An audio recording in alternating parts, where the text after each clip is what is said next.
La dernière séance de conseil, j'avais questionné un dossier. En fait, ce soir, c'est la 5e fois que je questionne ce dossier ici. Et je me trouve vraiment très patiente. On apprécie votre patience. Oui, mais là, je suis vraiment à la limite, par exemple. Okay. Et c'est dommage que M. Delbecq ne soit pas là, ni notre président des comités des finances, parce que j'ai ciblé un trou de 4,3 millions qui aurait été consenti à un promoteur et pour lesquels je n'ai aucune réponse. Alors, je vais répéter mes questions. Et l'autre chose, je sais que vous n'êtes pas le maire, mais quand vous nous dites dans une séance de conseil, on va vous revenir là-dessus, est-ce qu'il y a une date d'expiration? Est-ce qu'il y a un moment? Parce que personne ne m'a appelé chez moi. Je suis obligée de venir ici pour avoir des réponses. Mais je ne les ai même pas. Donc, les questions de la dernière séance étaient concernant un échange de terrain qui devait compenser le lac puis un canal sur le projet domiciliaire des habitations Régent-Roy. Il y a eu un échange de terrain, c'est-à-dire la Ville a cédé un terrain qui, selon les recherches qu'on a faites, valait 3 millions en échange de terrain qui valait rien, qui en fait était une plaie pour le contracteur parce qu'il devait assumer l'entretien et tout ça. Première question, pourquoi on a fait ça? Deuxième question, le même promoteur devait assumer les coûts pour la canalisation du lac et aussi du canal. Il y avait une résolution à cet effet-là en 2007 et tout à coup, en 2009, une autre résolution dans laquelle on donne l'autorisation au greffier de signer un protocole d'entente, protocole que j'ai sorti, je le répète, au coût de 35 $ que ça m'a coûté, et dans lequel la Ville déboursait 1 029 000 pour le lac. Alors, la question deuxième était, pourquoi ce revirement soudain? Et dans d'autres règlements d'emprunt reliés à ce même lac et tout ça, il y a eu d'autres montants de 278 000 et des choses. Le total est de 4,3 millions. Et la troisième question était, pourquoi dans ce dossier-là, c'est la Ville qui a assumé les infrastructures, alors que depuis des années, c'est le promoteur qui doit assumer tout ça. Alors, c'est un dossier vraiment litigieux pour lequel je n'ai aucune réponse.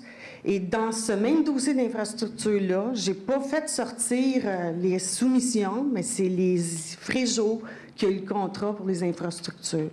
Donc, est-ce qu'il y a quelqu'un aujourd'hui... Puis, ah oui, il y avait une autre question. Est-ce que vous, les élus... Madame Mété, là, vous avez 3 questions, puis là, vous les posez en rafale. Fait qu'il faudrait peut-être donner une petite pause pour qu'on puisse vous répondre. Vous allez pouvoir toutes les répondre en rafale. Mais si la période de questions, c'est 3 questions. Là, déjà, vous avez 3 questions. OK, c'est bon. Bien, déjà, si j'ai ceux-là, ça va être bien le fun. Donc, est-ce que Mme Marcoux est au courant de... Je vais essayer de vous répondre, Mme Mété. Je ne suis pas dans mon quartier, là, mais je suis au courant un peu du dossier. Fait que je vais essayer de répondre à vos questions, mais je sais que je ne peux pas répondre à toutes quand vous me parlez du lac et tout, là.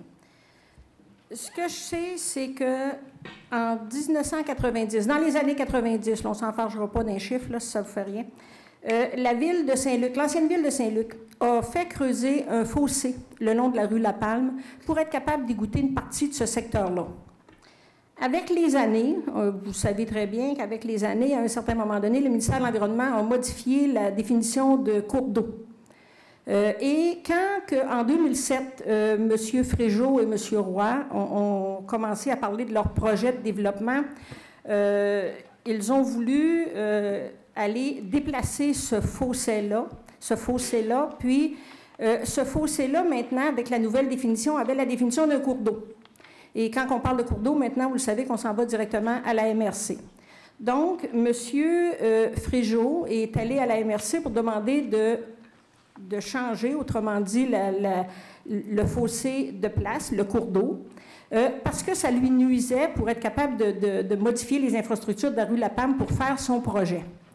Quand vous dites qu'il y a une résolution qui a été adoptée pour dire que le promoteur paierait tous les travaux, non, ce n'est pas une résolution. C'est une entente qu'il y avait eu à l'époque. On appelait ça « Demande de travaux d'aménagement et d'entretien de cours d'eau ». C'est un document que M. Fréjaux avait signé avec la MRC du Haut-Richelieu. En tout cas, moi, c'est ce que j'ai, là.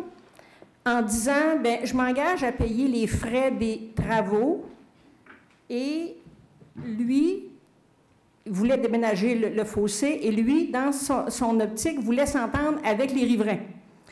Comme il y a eu une négociation avec les riverains, puis il n'a pas été capable de s'entendre, en 2009, c'est la Ville qui a fait appel à la MRC en demandant de changer, autrement dit, le cours d'eau de place pour être capable de faire les infrastructures de la rue.